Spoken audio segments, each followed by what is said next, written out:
Beliaghata assembly हल्के से CPIM की कैंडिडेट परमिता राय आज हमारे साथ हैं। परमिता राय सियासत में तो नई नहीं है, लेकिन पहली मर्तबा इलेक्शन लड़ रही हैं।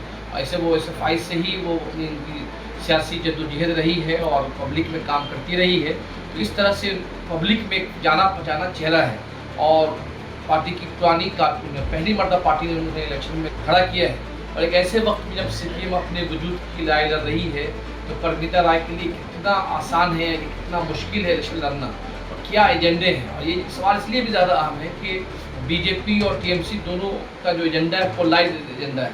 जहाँ बीजेपी एंटी मुस्लिम एजेंडे पर लड़ रही है, वहाँ टीएमसी जो है बीजेपी हराओ जैसे नारे पर लड़ रही है। और इन दोनों नारों में स्टेट की तरक्की, डेवलपमेंट और सोशल इशूज़ और सोशल जस्टिस के जो इश्यूज़ हैं वो दब के रह गए हैं। लेकिन सीपीआईएम का जो 2 दिन पहले जो इलेक्शन का मैनिफेस्टो आया है, सीपीआईएम यहाँ बीजेपी को हराने की बात की है, लेकिन उसके साथ साथ सोशल जस्टिस पर भी बात किया है।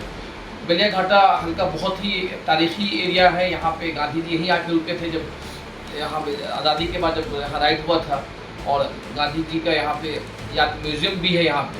परमिता राय जी, आपका इंसाफ न्यूज़ ऑनलाइन में वेलकम है। पहला मेरा सवाल यही है कि ऐसे वक्त में आप सीपीआईएम की कैंडिडेट बनी है, जब सीपीआईएम अपने वजूद की लड़ाई लड़ रही है, अपने सीट की लड़ाई लड़ रही है, कितना मुश्किल है या कितना आसान है आपके लिए? नहीं, ये मुश्किल आसान मुश्किल की तो कोई बात ही नहीं है। आसान है, क्योंकि आप जैसे जानते हैं कि बेलियाघाटा तो लेफ्ट का था। जी जी। अभी भी लेफ्ट का ही है। और ख़ास करके हम लोग जो लड़ाई लड़ रहे हैं वो है दोनों पार्टी की जो नीति है, उसके खिलाफ, उसके विरोध में हम लोग लड़ रहे हैं।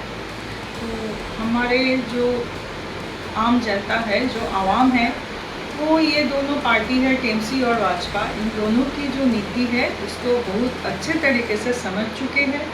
और हम आम जनता वो रेडी है, उसका माइंड सेट हो गया है कि यहाँ पर बदलाव वो लोग लाएंगे। और उसके बाद वो पूरा हमको ये कॉन्फिडेंस दिए है। उनके तरफ से ही मुझे ये कॉन्फिडेंस मिली है कि 100% हम लोगों की जीत होगी। मैम, ये जो बेलियाघाटा जो असेंबली उसका एक हिस्ट्री, बहुत बड़ा हिस्ट्री है कि 1957 के बाद से एरिया में ज़्यादा रिफ्यूजी रहे हैं। और इस ज़माने में रिफ्यूजी जो है लेफ्ट फ्रंट का वोट बैंक था। अब कहा जा रहा है कि रिफ्यूजी का पूरा बीजेपी की तरफ चले गए हैं।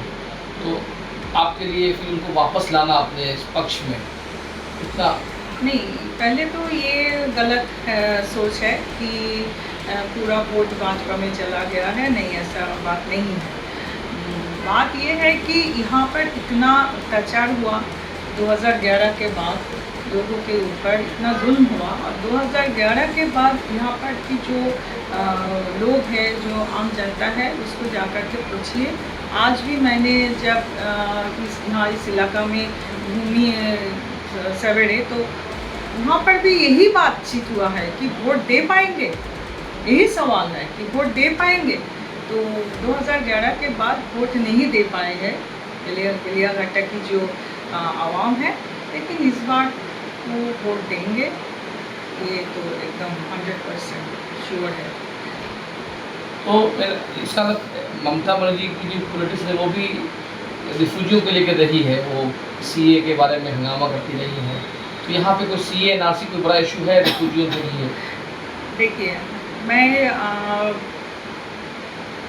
कहना चाहती हूँ कि ममता बनर्जी जो कर रही है वो तो बने सिर्फ एक दिखावा है। हकीकत में तो अभी तक कुछ नहीं कर पाए। उसको तो कोई भी बात को उन्होंने रोक नहीं पाया। उसने क्या कहा, कहते कि मेरे जीते जी हम एसआईआर लागू नहीं करने देंगे, मेरे जीते जी हम एनआरसी करने नहीं देंगे। अरे, सब कुछ तो हो ही गया।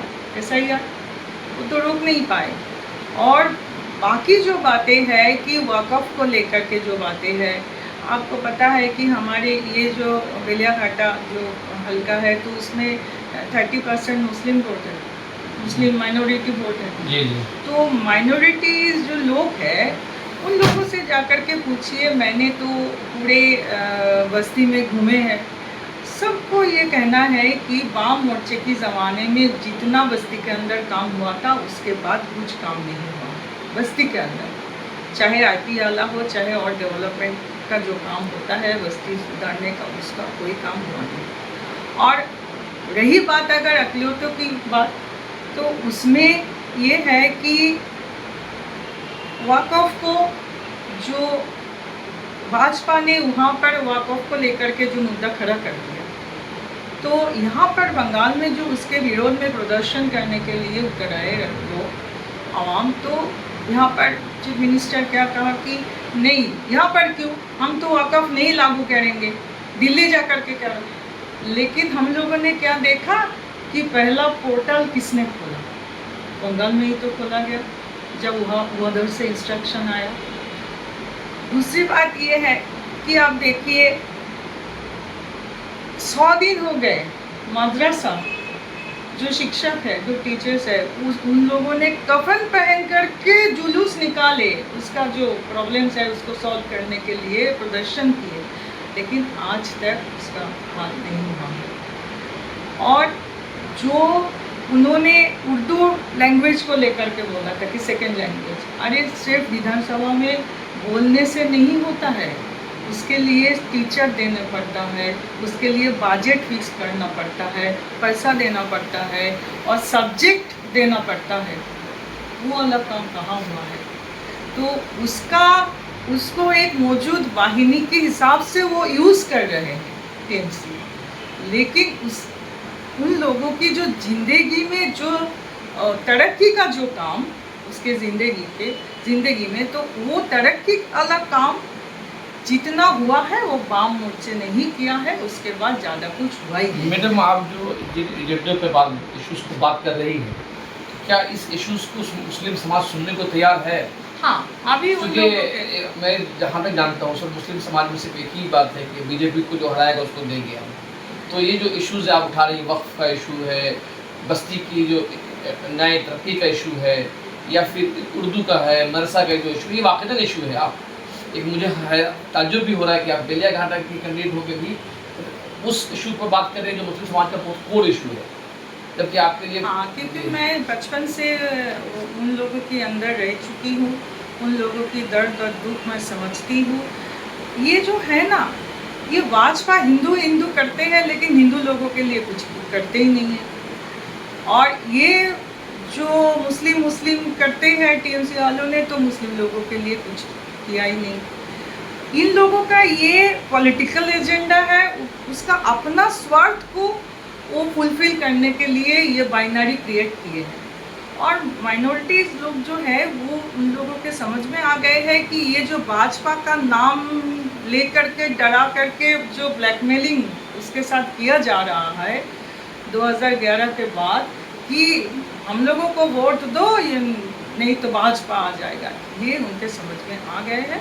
और देखिए रिजल्ट में उसके असर हो। मतलब आप ये बोल रहे हैं कि जो आप मुस्लिम समाज में यहाँ पर 36% मुस्लिम समाज है, तो उम्मीद तौर पर जो एरिया है वो ज़्यादा पढ़े लिखे मुस्लिम नहीं है, तो गरीब, ये लोग ज़्यादातर मिडिल क्लास से भी लोअर मिडिल क्लास। नहीं, ये गलत फहमी है। वहाँ पर लड़कियाँ जो हैं वो बहुत आगे पढ़ती है। आप विक्टोरिया कॉलेज में देखो, लेडी ब्रह्मन के कॉलेज में देखिए, और आजम से बहुत सारे लड़की है जो पढ़ना चाहती है और पढ़ने के लिए आगे जाने के लिए उसके अंदर इच्छा है, लेकिन है नहीं। उर्दू स्कूल जो वाम मोर्चे की सरकार किया था, Urdu school, Urdu medium school कहाँ है? उसके बाद कौन सा हुआ है? आप बोलिए, 2011 के बाद कौन सा हुआ है? कुछ तो किया ही नहीं वहाँ पर। सिर्फ कुछ लोगों की जो है उसका इंटरेस्ट देखने का काम ये लोग कर रहे हैं। कुछ एकदम 1% 2% लोग हैं जिसके हित में ये लोग काम कर रहे हैं, लेकिन पूरे अक़लियत समाज के अंदर हम लोग जाएंगे। आप भी जाइए, उधर घूमिए, देखिएगा कि उधर क्या काम हुआ है। आपके एरिया में मुस्लिम को कौन सा एरिया पड़ा? राजा बाजार पूरा है, 28 है। 28 में एक हिस्सा है, 36 वार्ड में थोड़ा बहुत है, उधर बागान वगैरह, और 29 वार्ड तो बहुत जगह है जहाँ पर माइनॉरिटीज लोग रहते हैं। जहाँ से इकबाल हाँ। मेरा एक और सवाल है कि CPIM जो है, एक तो CPIM का जो लास्ट इलेक्शन में बिल्कुल सफाया हो गया था, क्योंकि पूरा इलेक्शन जो है पोलराइजेशन पे हो गया था, जितना या हारना वाली बात हो गई। थर्ड के लिए क्या इस इलेक्शन में कुछ ऐसा कुछ है जो तब्दीली हो रही पब्लिक माइंड में भी, कि नहीं कोई हम जिसको चाहे वोट दे कोई बड़ा फैक्टर नहीं है, किसी को हराने जिताने का फैक्टर नहीं है? नहीं, पहले तो आपको मैं फिर से वही बात बताऊंगी कि सफा नहीं हुआ है जो जी CPIM जी, मतलब असेंबली में जीत नहीं पाया। हाँ, हाँ जी, लेकिन दफ्तर इतने लोग, वो जानबूझ करके वो बाइनरी क्रिएट करके और किसी को वोट नहीं देते हैं, TMC वोट लूट करते हैं। और जैसे TMC से हर रोज़ BJP में नेता लोग जाते हैं, तो जितना वोट TMC लूट करते हैं ना, उसी का एक हिस्सा भाजपा को दे देते हैं, ये बाइनरी रखने के लिए। लेकिन वो आपका पहला वाला जो काम था उसके साथ मैं सहमत नहीं हूँ। और एक बात देखिए, 2011 से पहले आप बोलिए तो यहाँ पे जो आज का जो सरकार थे, सबके लिए काम कर रहे थे, चाहे माइनॉरिटीज हो, चाहे हिंदू लोग हो, जो भी हो, जितना लोग बंगाल में हैं, सबके हित में काम कर रहे हैं। लेकिन उसको हटाने की जो साजिश यहाँ पर किया गया, कौन नहीं था उसमें?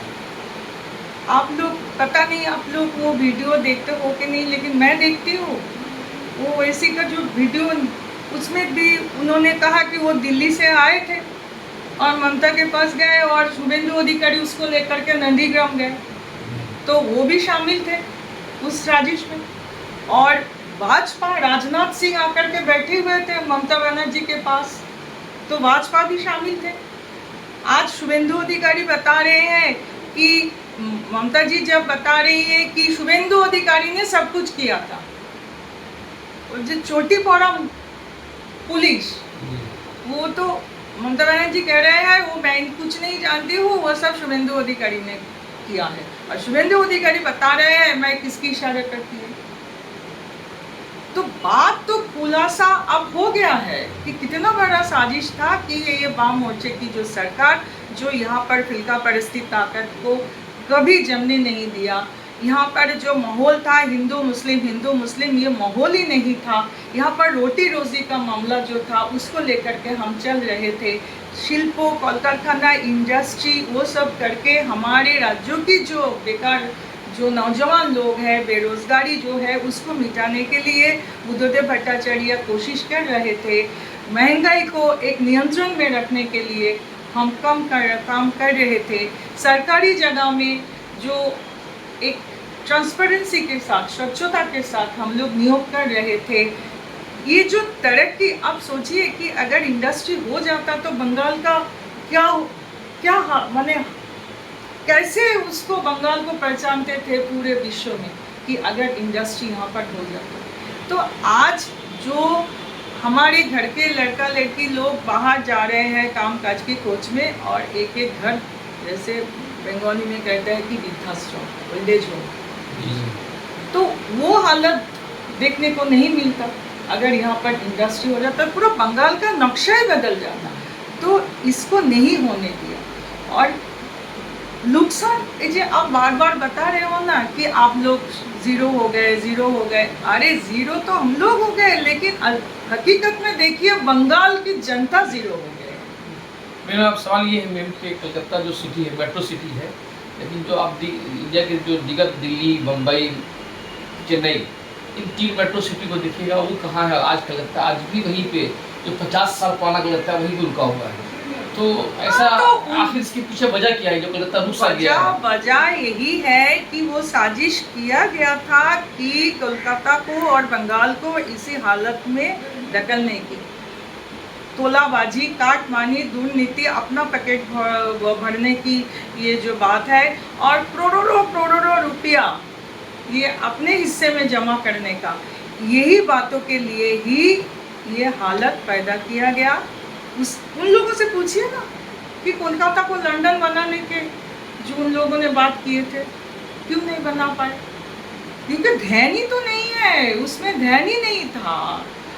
बंगाल से लेफ्ट को हटाने का जो था प्लानिंग, उसमें सभी शामिल थे। और प्लानिंग क्या था कि अगर हम लोग होते तो हम लोग ये आज जो बाइनरी क्रिएट करके ये बंगाल को और देश को, पूरे हिंदुस्तान को लूट रहे हैं, तो इसमें कामयाबी उसको इतने आसानी से नहीं मिलता। हम लोग कमज़ोर हो गए हैं तो पूरे हिंदुस्तान की नक्शा कैसे हालत में है, देखिए बंगाल की नक्शा कैसे। आखिरी सवाल है मेरा कि इस IR का आपके क्षेत्र पे कितना इफेक्ट पड़ा है? हाँ, SIR का जो इफेक्ट है बहुत ही, देखिए हम और लोगों उसमें के- सिर्फ मुस्लिम हुए हैं या कुछ ये रिफ्यूजी लोग भी इस पे? नहीं, मैं कहती हूँ कि हमारे इधर में बेलियाघाटा जो है विधानसभा केंद्र, वहाँ पर भी माइनॉरिटीज़ लोग जो है उसके नाम जो बात गया है, लेकिन बहुत सारे जो बंगाली, हिंदू और हिंदी भाषी लोग हैं उन लोगों का भी नाम बात हुआ है। और ये पूरा हम लोगों की जो अवस्थान है, स्टैंड है, वो पूरा क्लियर है कि हम लोग ये चाहते थे कि हाँ ठीक है, SIR किस लिए होता है कि अगर SIR में डेथ हो, लेफ्ट हो, उसको निकाला जाए, उसको साफ किया जाए तो ठीक है। लेकिन एक पॉलिटिकल पार्टी वो अपने हित में SIR को लगाने के लिए जो SIR किया गया इधर, वो हम लोग बर्दाश्त नहीं करेंगे। उसके खिलाफ हम रास्ते में थे, हम रास्ते में रहेंगे, क्योंकि जो जेन्युइन वोटर है, चाहे वो मुस्लिम हो चाहे हिंदू हो, जो जेन्युइन वोटर है उसका नाम जो बात गया है ये सही नहीं है। तो उनका नाम बहुत मुश्किल है अब तो, लास्ट 9 हाँ मुश्किल है तो, 9 तारीख और 9 तारीख पूरा लास्ट है। अनिश्चित है कि वो लोग वोट दे पाएंगे कि नहीं पाएंगे। जी। लेकिन फिर से हम कानूनी तौर पे हम लोग फिर से सुप्रीम कोर्ट में जाएंगे, पूछेंगे कि क्या होगा इन लोगों को लेकर। बहुत बहुत शुक्रिया, आपने साफ न्यूज़ ऑनलाइन को टाइम दिया। और मैडम ने पूरे बंगाली एरिया से आती है, लेकिन उन्होंने उर्दू, मदरसा इस तरह से बात की है। लगता है कि इनका मुस्लिम इशू पर बहुत ज़्यादा गहरा नज़र है। लेकिन सबसे बड़ा अलमिया यही है, खुद मुस्लिम समाज जो है क्या इन इश्यूज़ पर बात करने को तैयार है, जो मुसलमानों के तरक्की वाले इश्यूज़ हैं, या फिर मुस्लिम समाज भी उसी बाउंड्री के गिर गया है जो BJP और TMC चाहती है। ये सबसे बड़ा सवाल है। बहुत बहुत शुक्रिया, आपने बहुत आपको भी शुक्रिया, धन्यवाद।